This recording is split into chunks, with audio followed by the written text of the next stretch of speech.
भारत, जो वेस्टर्न और रशियन दोनों अलायंस में एक इम्पोर्टेंट प्लेयर है, खुद को इस ग्लोबल स्टैंड ऑफ के सेंटर में पाया। अमेरिका और यूरोप ने इंडिया पर दबाव डाला कि वह मॉस्को की निंदा करे। एक क्वाड पार्टनर होने के नाते लॉयल्टी की उम्मीद कर रहे थे, लेकिन भारत की रूस के साथ दशकों पुरानी डिफेंस पार्टनरशिप ने मामला और कॉम्प्लिकेटेड कर दिया। क्या भारत वेस्ट के साथ अपने बढ़ते रिलेशनशिप को रिस्क में डाले बिना मॉस्को के साथ अपने हिस्टोरिक टाइज को बरकरार रख पाएगा? हर कदम को बारीकी से देखा गया, हर शब्द को एनालाइज किया गया। वेस्ट का मैसेज क्लियर था, या तो आप हमारे साथ हैं या हमारे खिलाफ। भारत को वेस्ट के साथ अपनी शेयर की हुई डेमोक्रेटिक वैल्यूज याद दिलाई गई, लेकिन यह भी वार्न किया गया कि रूस को सपोर्ट करने से सालों की डिप्लोमेटिक प्रोग्रेस खराब हो सकती है। फिर भी भारत ने हमेशा अपना अलग रास्ता चुना है। नई दिल्ली ने सुना लेकिन झुका नहीं। भारत की फॉरेन पॉलिसी नई दिल्ली में बनती है, इसे फॉरेन कैपिटल डिक्टेट नहीं करते। दुनिया को उम्मीद थी कि भारत एक साइड चुनेगा। इसके बजाय भारत ने अपने नेशनल इंटरेस्ट में काम करना चुना, अपनी सॉवरेन डिसीजन मेकिंग के लिए अपनी कमिटमेंट का सिग्नल दिया। एक बोल्ड रिस्पांस के लिए स्टेज तैयार था। वेस्ट का प्रेशर जल्द ही धमकियों में बदल गया। अमेरिका ने गंभीर सैंक्शन की वार्निंग दी अगर भारत रूस के साथ अपने डिफेंस टाइज जारी रखता है। 500% तक के टैरिफ की बात की गई। इकोनॉमिक वॉरफेयर, जिसका मकसद भारत को मजबूर करना था। नाटो एलिज भी शामिल हो गए। टेक्नोलॉजी ट्रांसफर और डिफेंस कूनैपरेशन को कट करने की धमकी दी। मैसेज: भारत रूस को सपोर्ट करते हुए अमेरिका का पार्टनर नहीं हो सकता। भारत के सामने एक कड़ा चॉइस था, दबाव के आगे झुकना या अपनी इंडिपेंडेंस दिखाना। दुनिया को उम्मीद थी कि भारत सरेंडर कर देगा, लेकिन नई दिल्ली एक बोल्ड आंसर की तैयारी कर रहा था। भारत का रिस्पांस एक स्टेटमेंट नहीं बल्कि एक एक्शन था। उसने सेंट पीटर्सबर्ग में रूस के नेवी डे पर एडवांस्ड वॉरशिप INS तमल को भेजा। जब वेस्ट ने बॉयकॉट किया, भारत का फ्रिगेट रशियाई पानी में चला गया। सॉलिडेरिटी का एक पावरफुल एक्ट। यह टाइमिंग जानबूझकर चुनी गई थी, वेस्टर्न प्रेशर के पीक पर। शिप के आने के बाद ग्लोबल हेडलाइन ने इसके स्ट्रैटेजिक इंप्लीकेशन को एनालाइज किया। भारत ने दिखाया कि रूस के साथ उसकी पार्टनरशिप जिंदा और रेजिलिएंट है। INS तमल की मौजूदगी वेस्टर्न धमकियों का सीधा जवाब था। मॉस्को ने सेलिब्रेट किया, वेस्ट ने नोटिस किया। भारत ने अपना पॉइंट बना दिया था, उसकी फॉरेन पॉलिसी दूसरों द्वारा डिक्टेट नहीं की जाएगी। यह यात्रा भारत की इंडिपेंडेंट ग्लोबल स्टैंडिंग की एक घोषणा थी। INS तमल भारत की नौसैनिक शक्ति और रूस के साथ उसके गहरे रक्षा रिलेशंसों का प्रतीक है। सबसे एडवांस्ड तलवार क्लास फ्रिगेट के रूप में इसमें स्टील्थ, पावरफुल मिसाइलिंग और cutting edge electronic warfare system है। रूस में इसकी मौजूदगी सिर्फ डिप्लोमेटिक नहीं थी, इसने भारत की वर्ल्ड क्लास मिलिट्री कैपेबिलिटीज को दिखाया। जहाज के एडवांस्ड आर्सेनल और डिफेंस इसे समुद्र में एक जबरदस्त ताकत बनाते हैं। INS तमल को भेजकर भारत ने दिखाया कि वह सिर्फ एक खरीदार नहीं बल्कि टॉप टियर मिलिट्री हार्डवेयर का बिल्डर भी है। यह यात्रा भारत के लिए प्राइड का स्रोत थी और दुनिया के लिए एक स्पष्ट संकेत थी, भारत अपने आप में एक मिलिट्री पावर है।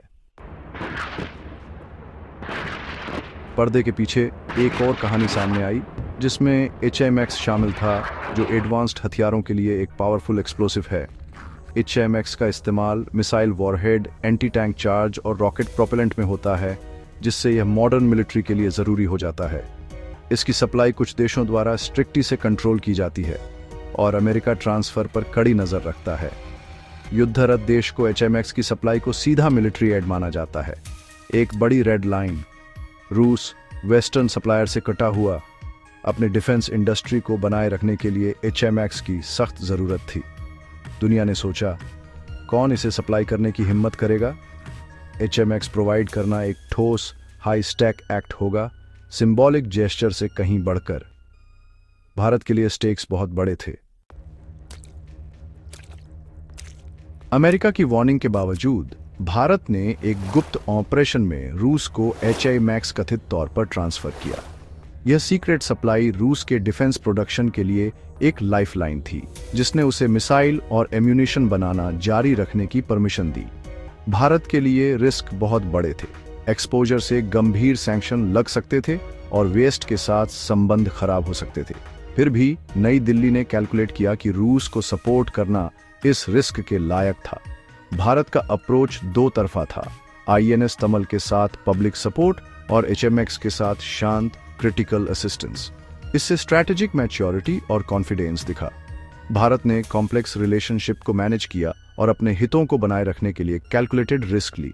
रूस के लिए उसका सपोर्ट सिर्फ शब्दों में नहीं बल्कि निर्णायक कार्यों में था। यह मॉडर्न स्टेटक्राफ्ट में एक मास्टर क्लास था। ये बोल्ड कदम भारत के स्ट्रैटेजिक ऑटोनॉमी के सिद्धांत को दर्शाते हैं। भारत अपने हितों के लिए फैसले लेता है, किसी ब्लॉक के साथ अलाइन करने के लिए नहीं। यह क्वाड में अमेरिका के साथ पार्टनरशिप करता है, लेकिन दूसरे फोरम में रूस और चीन के साथ भी। यह विरोधाभास नहीं बल्कि मल्टी अलाइनमेंट है, सभी के साथ एंगेजमेंट, किसी के अधीन नहीं। रूस को सपोर्ट करना वेस्ट का रिजेक्शन नहीं था बल्कि इंडिपेंडेंस का दावा था। भारत की पार्टनरशिप प्रैग्मेटिक है, दूसरों द्वारा डिक्टेट नहीं की जाती। इसके एक्शन ने एक मल्टीपोलर वर्ल्ड में एक इंडिपेंडेंट पोल के रूप में अपनी रेपुटेशन को मजबूत किया है। ये न्यूट्रलिटी नहीं बल्कि भारत की शर्तों पर एक्टिव एंगेजमेंट है। दिल्ली का सिद्धांत, कईयों का दोस्त, कुछ का सहयोगी, किसी के अधीन नहीं। भारत के चॉइस उसके अपने राष्ट्रीय हितों से निर्देशित होते हैं। रूस के लिए भारत के सपोर्ट ने एक लैंडमार्क मोमेंट के लिए स्टेज तैयार किया है। राष्ट्रपति पुतिन की आने वाली यात्रा में बड़े नए डिफेंस डील हो सकते हैं। Next gen fighter jet, advanced air defence और अर्ली वार्निंग सिस्टम। लेकिन अमेरिका के सैंक्शन का खतरा मंडरा रहा है, जो भारत की वेस्टर्न टेक्नोलॉजी और मार्केट तक पहुंच को खतरे में डाल रहा है। भारत एक डिप्लोमेटिक टाइट रोप पर चल रहा है, उसकी मल्टी अलाइनमेंट स्ट्रेटेजी का टेस्ट हो रहा है। फिर भी जैसे जैसे रूस भारत पर अधिक निर्भर होता जा रहा है, टेक्नोलॉजी ट्रांसफर और को डेवलपमेंट के अवसर बढ़ रहे हैं। रिस्क रियल है लेकिन रिवॉर्ड भी। भारत के बोल्ड चॉइस आने वाले दशकों तक उसकी ग्लोबल रोल को फिर से परिभाषित कर सकते हैं।